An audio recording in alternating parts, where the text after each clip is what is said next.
Hi everybody, I'm Danny Horn, and my talk today is called The Thingmaker and the Burning of the American Child. The Thingmaker is a crafts toy that was made by the Mattel Toy Company in 1964. If you're not familiar with it, then you might know Creepy Crawlers, which was the name of their first and most popular kit. It's a toy that allows kids to make their own little rubber toys. I actually have one here, which I am not going to demonstrate for 3 reasons. Number 1, it takes too long. Number 2, it smells really bad. And number 3, I'm afraid of it. But this is how it works. You got the heating unit, which I have there, which plugs into the wall. And then you have these molds that have like spiders and snakes and frogs and skeletons and what have you. And what you do is, step 1, you fill up the mold with liquid plastic goop. And then step 2, you put it into the heating unit, which heats up, and then the plastic kind of cooks into a solid form. Then you take those little wire tongs, and step 3, pull them out of the heating unit, and then you drop the mold into a cooling pan with water in it. And then step 4, when it cools down, you take this little plastic prying tool, and then you lift out the toy, and then what you have is a little flower or a spider or a snake or something, which obviously is awesome. The Thingmaker was super popular in the 60s. From 1964 to 1970, they made 14 different maker kits, including Fighting Men and Fright Factory, giant creepy crawlers and creeple people. They made Eeks and Zoofy Goofies. And for the ladies, they made Fun Flowers and Dolly Maker and Jillions of Jewels. They also made a whole bunch of accessory packs with famous characters. So they did Batman, Superman, Tarzan. And the funny thing about the Thingmaker is that every single person who played with it says that they got burned. Which obviously you would. It's just like a bare exposed metal hot plate that you're handing to 10-year-olds. Terrifying. The heating unit would get up to 440 degrees. And if you don't know Fahrenheit, like, that's really too hot, like way too hot. Even on the outside, it would be 160 degrees if you happen to like brush your finger up against it, which you inevitably would at some point in the process. So here I'm gonna show you some of the burn reports that I found. Burns and blisters were a fact of life in the plastic business. You simply sprayed the injury with some Bactine and hid it from mom so she wouldn't take your Thingmaker away. I burned myself more than a few times and have the scars to show. I cannot believe I played with this toy totally unsupervised. I had this as a kid, burned the shit out of myself. Learned a lot of valuable lessons. And you know, it wasn't just the heating unit. Like, when it's cooked, I'm gonna show you the tongs. All you have is this little pair of wire tongs between you and this like broiling hot mechanism. And then when you take the mold out, obviously it's still hot. You bring it into the cooling pan, the water instantly flashes into steam. Like, now you have a pan of boiling water to add to the experience. And then the instructions don't say, like, wait 5 minutes. It says, when the mold is cool, use the prying tool. How do I know when the mold is cool? You figure it out, American child. Use trial and error. By the way, in this case, error means first-degree burns. Now, they did have some warnings on the back of the instructions. I will read them to you now. Caution, avoid prolonged contact of plastic goop and finished frights with lacquered surface to prevent surface damage. Be careful not to get plastic goop on clothes, rugs, etc. This material will stain fabrics, as do many paints, inks, and juices. Use in a well-ventilated area. That's 4 sentences of cautions. 3 of them are about staining fabrics and things. 1 of them is about the smell. 0 of them is about the clear and present danger that you have just handed to a child. Okay, so you guys get the point, but there's one more burn report that's important I need to show to you. This is from a 1971 New York Times article about dangerous toys. Sure, you can burn your hand on the Thingmaker, said Mrs. Jerry Jorgensen. My little girl burned herself several times, never seriously. She added that her daughter had a great deal of fun with it. So I know you're asking, who is this callous mother, Mrs. Jerry Jorgensen? Oh, public relations consultant for Mattel. This is the official company response to the New York Times. Yeah, sure, what the hell? Like, kids get burned, so that'll teach them not to be so flammable. And so in 1971, apparently, it was okay for people to say this stuff and print it in the newspaper. Now, I was born in 1971. And I never had a Thingmaker. In fact, I never had anything even remotely like the Thingmaker. My childhood was full of seat belts and childproof caps. So something happened in the late 60s and early 70s that changed the way that Americans thought about children and danger. And that is what I want to talk to you about today. The story starts, as so many do, with the Chevrolet Corvair. In 1960, Chevy Corvair was a new car, very popular. It was a lighter, smaller car with rear engine and rear drive. And every once in a while, if you turned too hard, it would roll over and you would die. And I will show you how that works. So this is from some actual test footage from General Motors in 1960, testing out the Chevrolet Corvair. You can see here it comes, and it's going into a turn. And yeah, there's your problem. That's not gonna work. Although, it does land on its wheels again. So it's fine, obviously. People are such babies. It was really important to get the tire pressure right. That was apparently the thing. But they didn't tell anybody that because it would have ruined the romance of cars. Seriously, like that was the thing. And they knew that their cars could be really dangerous, but the car companies just blamed the driver. Everybody did. Like when the police officer comes to the scene of the accident, they write down what the driver did. They don't like take statistics on the make and model of the car and then run an analysis. So everybody just thought, you know, well, that's just a thing that happens sometimes. In 1965, Senator Abraham Ribicoff got tired of all this carnage on the roads, and he started having Senate hearings about auto safety. And one of the people who testified was a young Washington lawyer named Ralph Nader, who had become an expert on auto safety and had just written a book called Unsafe at Any Speed, which talked about the Chevy Corvair and seat belts and door latches that don't fly open and steering wheels that don't impale you, and all the things that car companies could do to make the cars a lot safer, except they cared more about cost and style and design than they did about the lives of their customers. So it's a pretty powerful book with powerful hearings, but people weren't really paying that much attention until March 1966, when Nader reported that the car industry, somebody had paid for detectives to follow him around and harass him. And they really did. Like, that was an actual thing. People followed him when he was getting on airplanes. They talked to previous employers. They talked to insurance companies. This is the kind of question they were asking. Mr. Condon said Mr. Gillen had asked if there was any reason why Mr. Nader was not married. The insurance company official replied, "Are you asking me if he's a homosexual?" Like, yes, that was the question, yes. They also asked this, asked 3 or 4 times whether Mr. Nader had a driver's license or whether he'd ever seen Mr. Nader driving a car. So that was their defense, the auto industry, that like, okay, yeah, our car is unsafe, but this guy, he's a homosexual and he can't even drive. So that didn't work. So they denied it, of course, but after about a week, so this is March 10th now, 1966, General Motors acknowledged that, yeah, okay, we kind of did do that. And then the FBI got involved in the case, which was interesting. Within a few weeks, General Motors apologizes for harassment of critic was middle, top of the front page on the New York Times, the really big picture. Nobody knew who Ralph Nader was until now everybody does. Huge national story. So what happened after that was, hey, guess what? Within a couple of weeks, all of a sudden, they start to recall some cars. And by the end of April, Unsafe at Any Speed is number 9 on the New York Times bestseller list, and it stays there for 3 months. Like, people are really upset about auto safety now.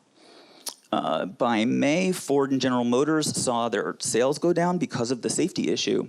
And then in September, President Johnson signs the Motor Vehicle and Traffic Safety Act, which was the first federal regulation about the auto industry.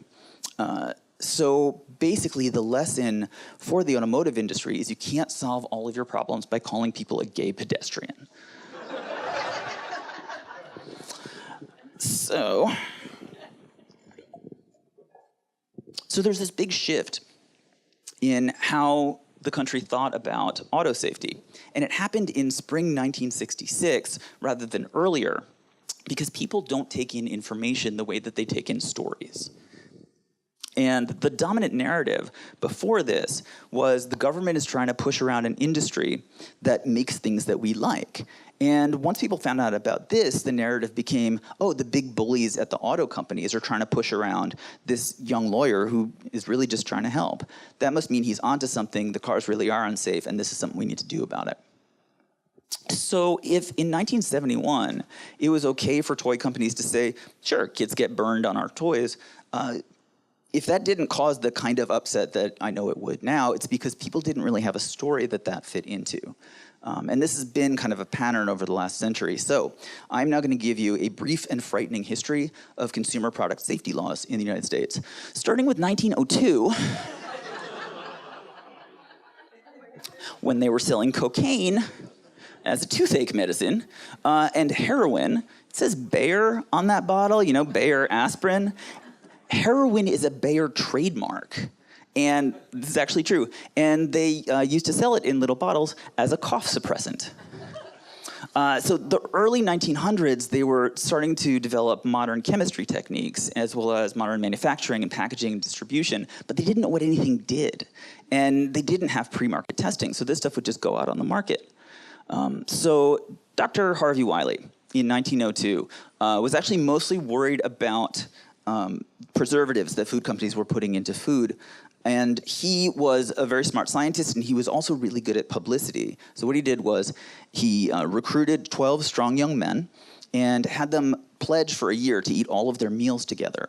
And at each meal, one random course would be spiked with these preservatives that they were worried about. So first it was boracic acid, and then salicylic acid, and then formaldehyde, which they were using at the time as a preservative for milk. And so these guys kind of would do this all the time, and then within a couple of years, yeah, it turns out this is making people sick. And because it was this like super publicity-friendly experiment, it actually made a big difference. So by 1906, they passed the Pure Food and Drug Law, which, as you can see, cut down on the use of cocaine, and we never had a problem with cocaine again. Whew, dodged that bullet. So this Pure Food and Drug Law was good, but it didn't address things like elixirs and cure-alls and kind of quack medicine, including Radithor, certified radioactive water. For real, sold in the United States from 1918 to 1931. This was, like, for real, actual like radium-infused water that they would sell in little bottles as an energy drink. And there was sort of like this high-profile case in 1930 where a guy who had been like kind of addicted to it, who's drinking it all the time, died of terrible bone cancer. So they took this off the market in 1931, but that wasn't enough, actually, to get them to pass a new law. That had to wait until 1937, and elixir sulfanilamide, which was super toxic, and it had an untested solvent in it that caused kidney failure, and so 100 people died, and there's kind of this nationwide hunt to get the bottles off the shelves. And so then in 1938, they passed the Federal Food, Drugs, and Cosmetics Act, which established the Food and Drug Administration, the FDA. So now there's a government agency that can kind of take charge of this. Yeah, and then 1952, this was a problem, and didn't really take a lot to get people to pay attention. Torch sweaters, they had developed this brushed rayon that was super soft and comfortable. People really liked it. If it got anywhere near a spark, it would just go up in flames immediately. They called them torch sweaters or exploding sweaters. And if you were one of the 100% of people in 1952 who smoked, this was going to be a problem for you. So then in 1953, they passed the Flammable Fabrics Act.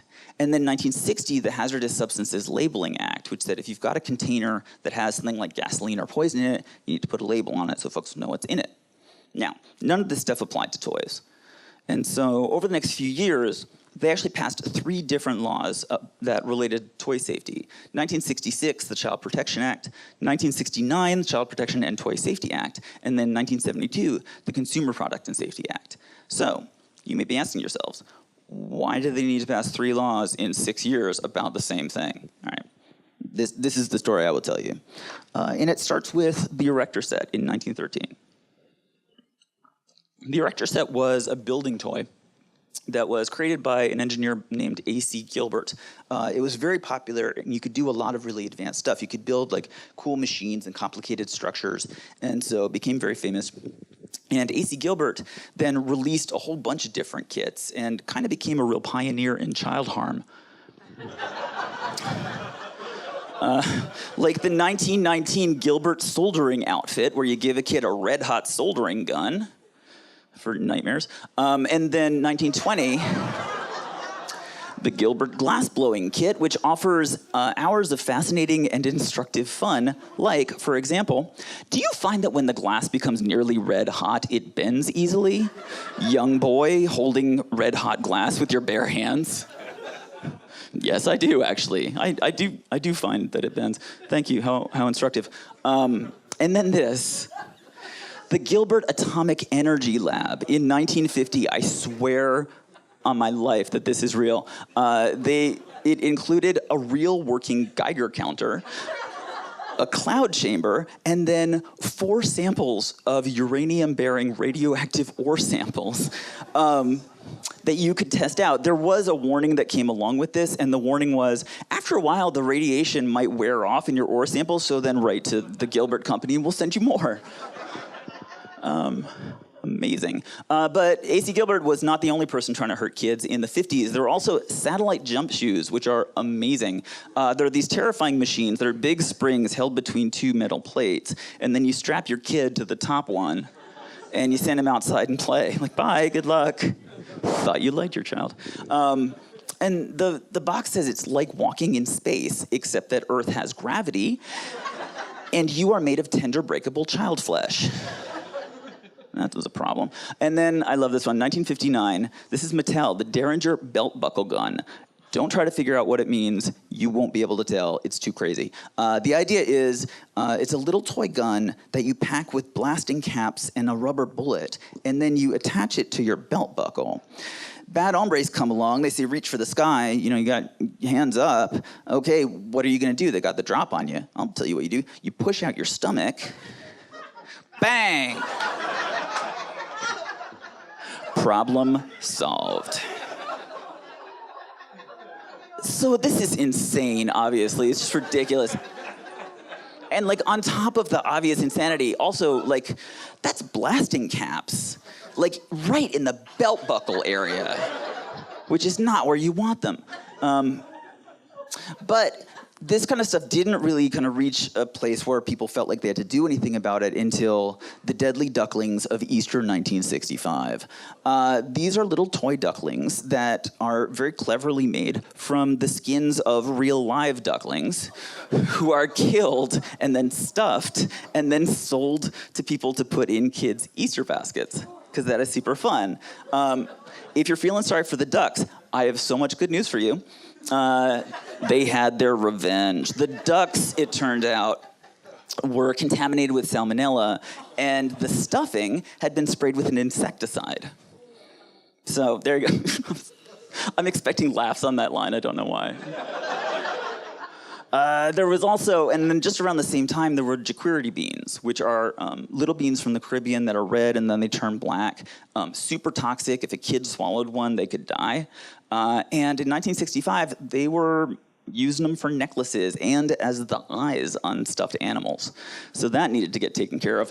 And then there's also the cracker balls in 1965, which was a firework where it's a little ball and you take it and you throw it on the ground and bang, it goes off, which is great. But it looks like candy or breakfast cereal. Like, knowing that these are dangerous fireworks, like, you still look at it and you're like, yeah, I'd totally eat one. They look delicious. And so, yeah, so problems in that area. And so all of those things happening right around the same time made people really worried. And so in 1966, they passed the Child Protection Act, which actually was just amending the Hazardous Substances Labeling Act. They took labeling off, so it's just the Hazardous Substances Act. And what this new law said was that if there's something, a toy or an item for a child that's made out of hazardous substances, then we can ban it. And that was not the end of that story at all. Because, 1966, the Thingmaker is just getting started. Like, they made fun flowers, they made creepy people, and this Child Protection Act couldn't touch it because these weren't made of hazardous substances. It was just sort of this inherently dangerous design. The thing that parents were really concerned about in the mid-60s were war toys. 1962, there was the Cuban Missile Crisis, and then sort of a buildup in US troops in Vietnam in 62 and 63. And so the toy companies took all of their old World War II toys and painted them green, and then called them jungle warfare toys. And so parents, understandably, were a bit concerned that the toy companies were basically training their kids to go fight and die in Vietnam. And so this was a period in the mid-60s of mom activism, where mothers got together and started picketing outside the American International Toy Fair every year and protesting war toys.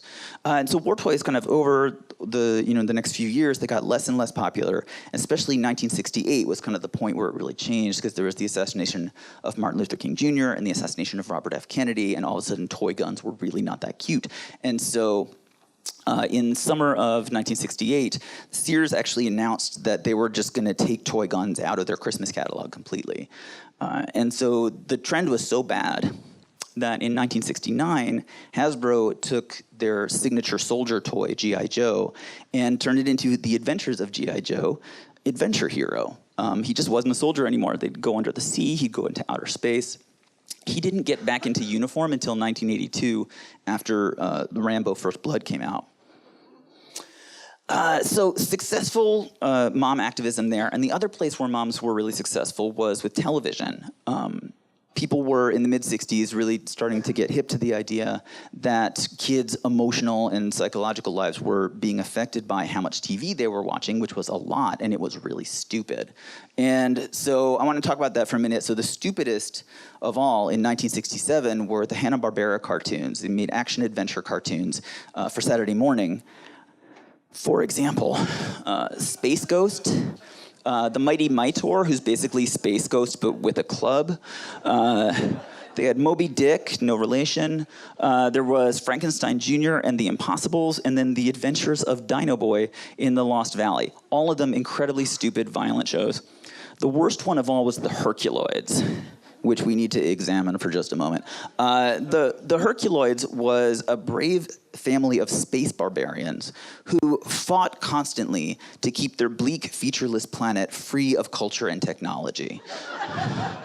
It was the mom and dad and the kid, and then they had these like big alien pets, like a dragon and a rock ape, and they had this rhino triceratops thing that shot energy rockets out of its cannon horn.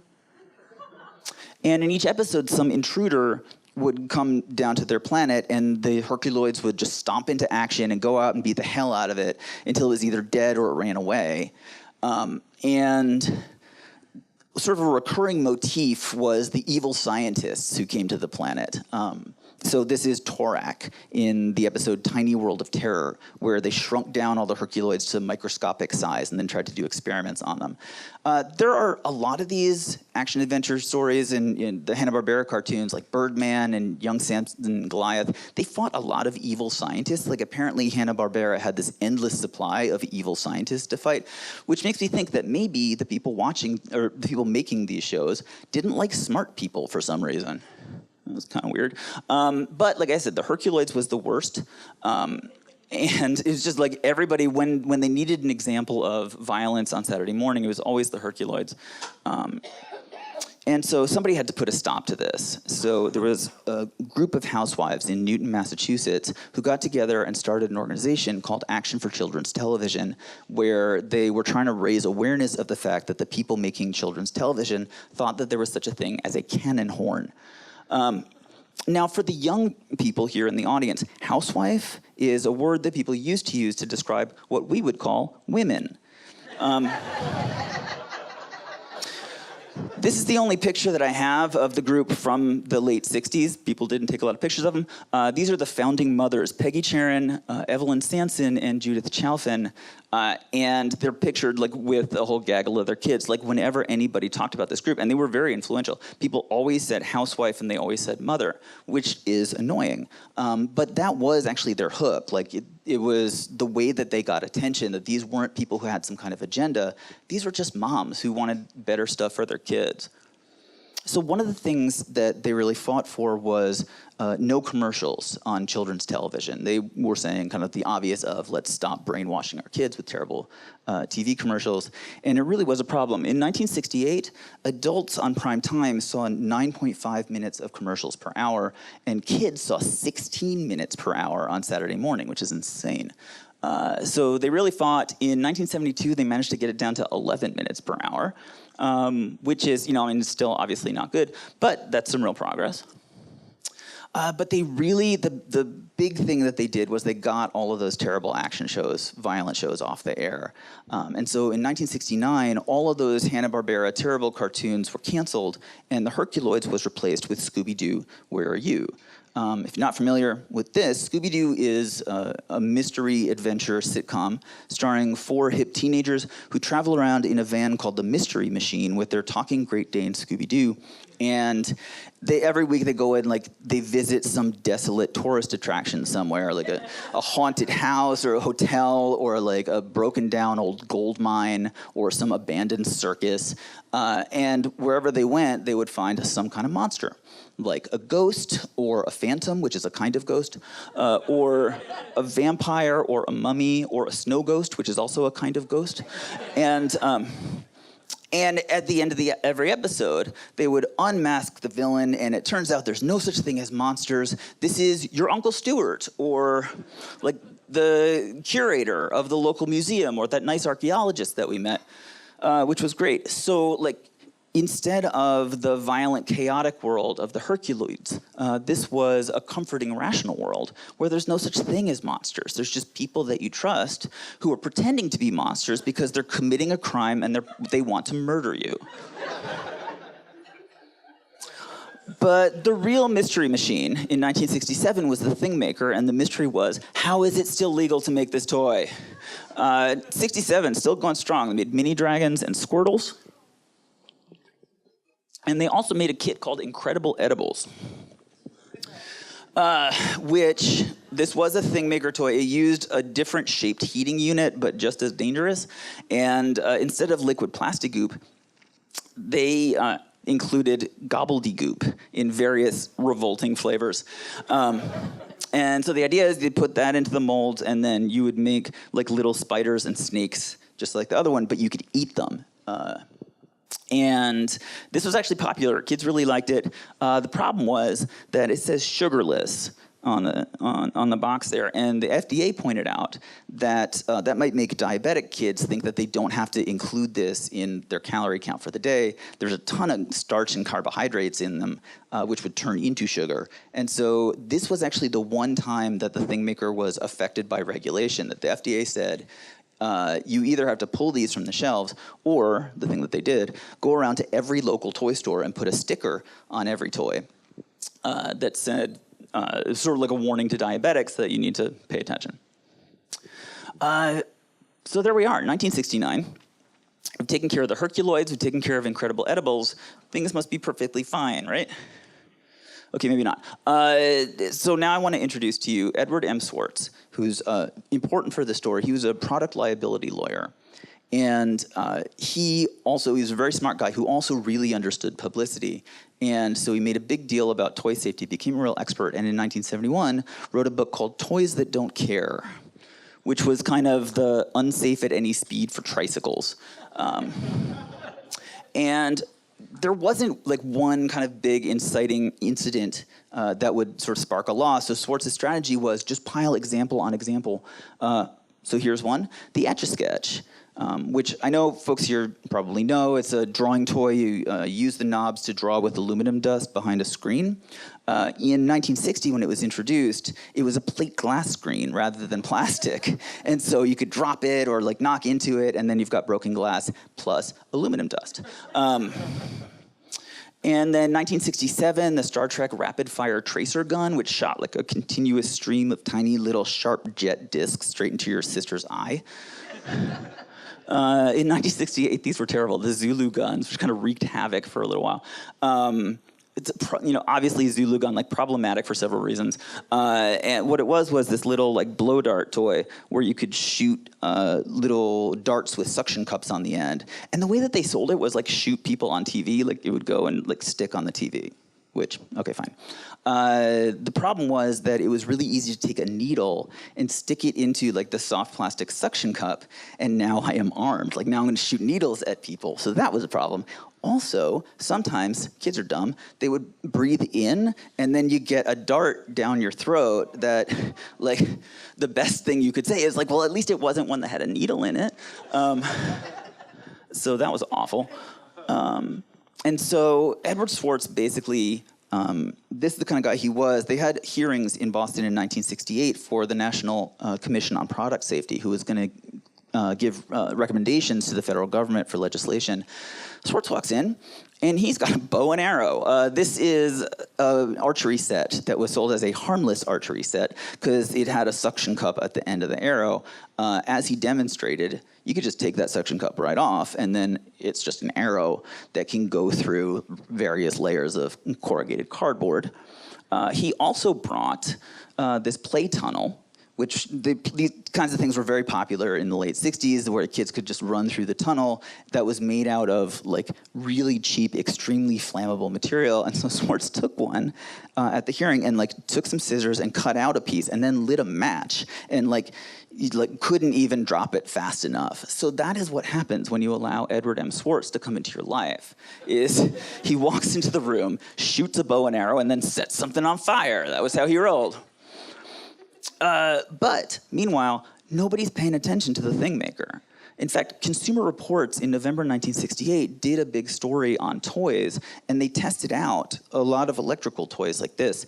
And basically, they thought they said it was an acceptable toy to give to kids, basically because there was other stuff that was worse. So they compared the Thingmaker with Topper's knockoff version of the toy, Johnny Toymaker, and the Cast-Right metal casting set. And here's what they found.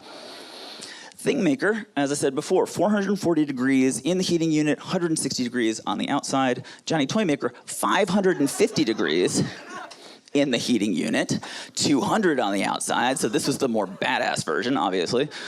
Cast-Right metal casting set, 800 degrees in the heating unit. Now, let me know if I'm wrong. I believe that 800 degrees is how hot it is on the surface of the sun. Like that is my understanding. And so because there was this other stuff, the Thingmaker totally got a pass. But finally, they kind of like stacked up as many examples as they needed to get a toy safety bill signed by Richard Nixon, who put the FDA in charge of figuring out what toys were dangerous and then getting them off the market, which was great. So now I've got the Hazardous Substances Act, we got 1969, the Child Protection and Toy Safety Act, except the FDA didn't really do anything, which was the problem. 1970 was when lawn darts started to come into people's consciousness, also called javelin darts or jarts. This was an outdoor game, if you're not familiar, where you have this like big plastic dart with a heavy pointed tip at the end, and what you do is you go and you throw it really high into the air, and then it comes down and it crushes the head of your child. Those were the rules as I understand them. But the FDA, like, so the consumer groups were saying, like, y'all, FDA, we have a law now, this would be great. But the FDA really was just interested in talking to toy companies and encouraging them to redesign their toys and make them safer. So this now, 1970, is when we got the Etch-a-Sketch that y'all know, where they replaced the plate glass with plastic. So that's nice. But that was kind of the only thing they did. And so by the end of the year, under pressure from Consumer Reports and from Edward Swartz, they finally released 6 days before Christmas the information that they had banned 4 classes of toys, except they refused to identify them by brand name and didn't have a plan for how they were going to get them off the market. So that was not super helpful. 1971, they did do one more thing, which was to ban clackers. I don't know if you've seen them. Y'all in the front row might want to sit back a little bit, because I'm going to do a little death-defying demonstration of clackers. So it's these little balls. As you can see, it's super dangerous. Death-defying. So it's these little balls on a string, and then if you do it right, which I can't do, oh my God, that honestly, what you just saw was the best I've ever done. That's so exciting. You could hit it like at the top and the bottom, and if you keep that going, which until 2 seconds ago I could not, then it goes really fast. And you can go like clack, clack, clack, clack, clack, clack, clack really fast, which is cool. And the problem was that if the balls hit each other, then they were supposed to explode, and somehow somebody's eye was going to be involved. If you want to see it, there's a really smug kid on YouTube who can do it for like 8 minutes. But I watched the whole thing. They don't shatter and put his eye out, so there's justice for you. So they took care of that, and so they, recalled them and got people to throw them away as much as they could in '71, and they seized shipments of clacker toys. So there's this one example. This is my favorite article on Wikipedia. United States versus article consisting of 50,000 cardboard boxes, more or less, each containing 1 pair of clacker balls. I was trying to do a funny talk, and I looked up clacker balls. Imagine my delight when this pops up. They didn't know who the shipment belonged to, and so they just arrested the boxes. So that was good. So now they got clacker balls are in custody, so at least that's something. But for the rest of the year in 1971, the FDA basically just emitted this stream of sad failure noises. So I'm going to show you a couple on the FDA's magic etch-a-sketch of excuses. This is from May. Complete surveillance of the toy market is prohibitive due to the large size of the industry. And then in November, the need for public education is based on the fact that, like most consumer products, toys can never be designed or regulated with absolute safety. So basically the FDA's attitude all year was like, you guys, there are so many toys. Why don't you do it? And so that was why in 1972, they had to pass the third law, the Consumer Product and Safety Act, which took this away from the FDA, who clearly could not handle it. And they created a new independent agency called the Consumer Product Safety Commission. That's 1973. Those are the people who got stuff done. Like, they actually recalled not just toys, but like a bunch of things. And to deal with the enormous size of the industry and the country, for Christmas 1973, they released their list of banned toys, and then they recruited volunteers all over the country to go to their local toy stores and look for the banned toys. And if they found any, then they could call the Consumer Product Safety Commission and report it. And that worked. So 1973 was really when they started to lock things down and take dangerous stuff out of people's hands. Like, for example, their own toy safety buttons, which in 1974, they had to recall because it had like sharp edges and lead paint and clips that can be broken off and swallowed by children. So I don't know who called them on the hotline. I wish I could hear that call. Meanwhile, so like the Thingmaker, as far as I know, nobody, like there was never really an action that said we got to take the Thingmaker off the shelves. I think Mattel just kind of saw what was happening and sort of quietly retired it on their own. And then in 1978, they created the Thingmaker 2. So creepy crawlers were still survived, but the heating unit was like this little plastic crock pot that didn't even injure anybody, so it was totally lame and no one cared. And so basically, that's the answer. Like, by around 1972, 73, that is when they created the world that I remember growing up in the 70s as a much kind of safer and less perilous world. So that's a happy ending, except that I want to also talk about the 1980s and how they ruined everything. Beginning with Halloween. Yeah. Halloween, there are some non-Americans in the room. In Halloween, kids go through their neighborhood trick-or-treating, which means you go up to a neighbor's house with a costume and you ask for candy, and then they give it to you. There have been, like, since the mid-'60s, this kind of recurring rumor that somebody would put a razor blade into an apple, so when they bit into it, they would get hurt. This is just an urban legend. It never, ever happened. And I'll explain why in a second, but first, an actual terrible thing that I need to talk about. 1982, which was the Tylenol poisonings.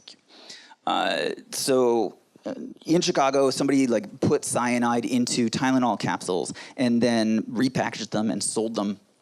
And about 7 people died, including a 12-year-old girl, before they recalled all the Tylenol product. And so people really freaked out in October 1982, because that was just the beginning of the month, and they had a whole month to think about what if somebody poisons our kids. Never happened, and I will explain to you why. If you want to hurt random people, and the Tylenol poisonings indicate that people do, the thing you don't do is stand on your own front porch, hand poison to a neighborhood child in front of a group of witnesses, so that when the kid gets sick, they could just follow the trail of candy wrappers back to your door. Like, I'm not trying to give advice to murderers or anything, it's just bad protocol. But they really went insane in 1982. And so this is a picture of a police officer inspecting a bag of candy that someone brought because they thought it looked suspicious. No idea what he's looking for. And also hospitals were offering to give free x-rays to kids' trick-or-treat bags, which is also hard to understand the point of that. So like I said, this never happens, but 1982, the New York Times published this like stream of incidents that they found out about, like hypodermic needle found in a box of Quaker Oats, 19 reports of sharp objects in candy, pins found in Reese's peanut butter cups, Coca-Cola that the police said smelled like insecticide. The head of the New York City Department of Health Poison Control Center says, we are approaching an epidemic in the contamination of products. Now, clearly that's impossible. So where do all these reports come from? The answer is, it's called trick or treat, y'all. Like, playing scary pranks is part of the way we celebrate this holiday. So of course people, like knowing that everyone was freaked out about poison, of course they made up stories about how we found stuff and the New York Times, the New York Times printed them. So everyone was kind of, it got whipped up into being sort of hysterical and silly. Luckily, like nobody was actually hurt and it was all in fun. But that leads me to 1983 and the most dangerous toy of the 1980s, which was the doll, as in, show me on the doll where the bad man touched you. Nobody knows whether to laugh at that joke. I appreciate that. This was the time. It's going to be okay because nothing bad happened to kids. There was this crazy panic in the early 1980s about the idea that there was a conspiracy, a worldwide, nationwide at least, conspiracy of Satan-worshipping pedophiles and pornographers who were setting up daycare centers and masquerading as nice little old ladies. The McMartin preschool was kind of the most famous case in 1983. There was a mother who was kind of emotionally troubled. Her kid came home one day in '83 and said that his butt was itchy and his butt was kind of red. She took him to the doctor. The doctor said, this is nothing, don't worry about it. But like I said, she was very troubled. And she really got obsessed with the idea that the male teacher at the daycare center, Ray Bucky, had violated her son, which was not, I assure you, was not at all the case. But they had to investigate, so they called him in, they interviewed him. They also talked to some other kids that the kid said like it happened to them too. And they couldn't find any real evidence for it, but they were very concerned. And so they sent a letter to 200 families who had kids who were at the McMartin preschool to say, please talk to your kids and ask if Ray has ever done anything terrible to them, including fondling their genitals, et cetera, et cetera, et cetera, like a whole list of things, ending with, if you have any information about Ray tying up a child, then please tell us about that. And then it says, like, please don't talk to anybody outside your immediate family about this. Guess what? People talked about this constantly. They were terrified, as obviously you would. This is not a thing that you do. You don't crowdsource your case like that. Because what happened was then parents talked to their kids, terrified, and said, like, did this happen to you? Did this happen to you? Kind of asking over and over and not taking no for an answer. Like when kids, like if something weird came out of that, then, okay, now this is a new accusation, becomes part of the case. So the police called a place called the Center for, what is it? Oh, sorry, Children's Institute International, where a social worker named Key McFarlane was doing some sort of novel stuff with puppets and dolls. She knew that therapists were using toys in play therapy to help kids, and so she thought, how about we use this as a forensics tool bring kids in, we'll play with puppets, we'll play with anatomically correct dolls in a box they called the secrets machine, and question them, and basically, like, we don't take no for an answer, we just say, did Ray do this to you? Did he do this to you?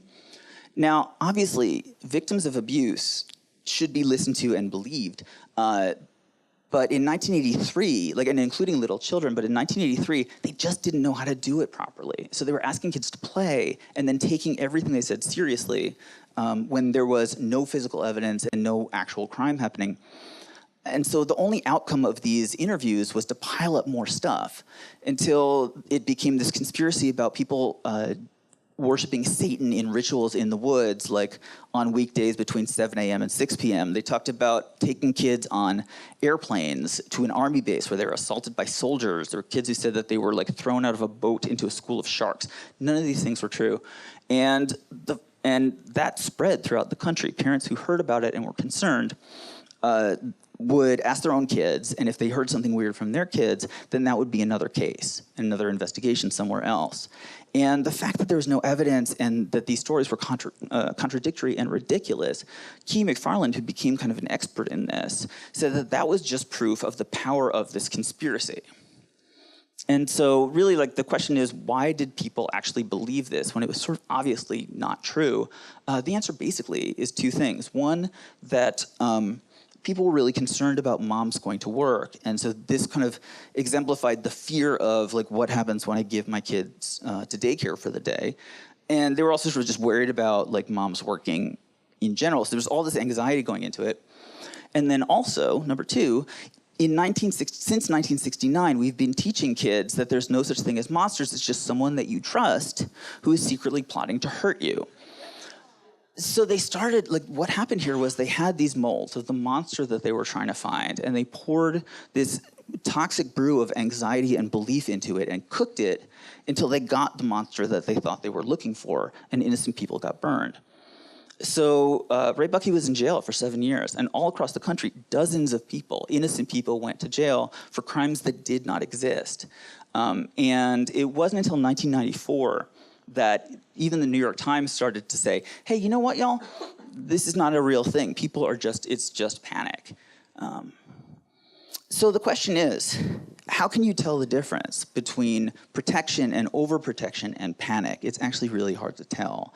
We know that we don't want our kids drinking radioactive water. But how do you know? Now we're worried about stuff like vaccines or iPads or walking to school by yourself. And how do you know where that line is between, yes, I desperately need to do this to protect my child, and no, I'm being overprotective and scary? Here's one thing that I know, is the people that I talked about at the beginning, Dr. Wiley, Ralph Nader, Edward Swartz, the folks from Action for Children's Television, they were punching up. When they were fighting toy companies and television networks and car companies, more powerful people, and fighting for the weaker people. They were crusaders, and they made the world better. But the daycare panic, that targeted individuals, mostly making minimum wage.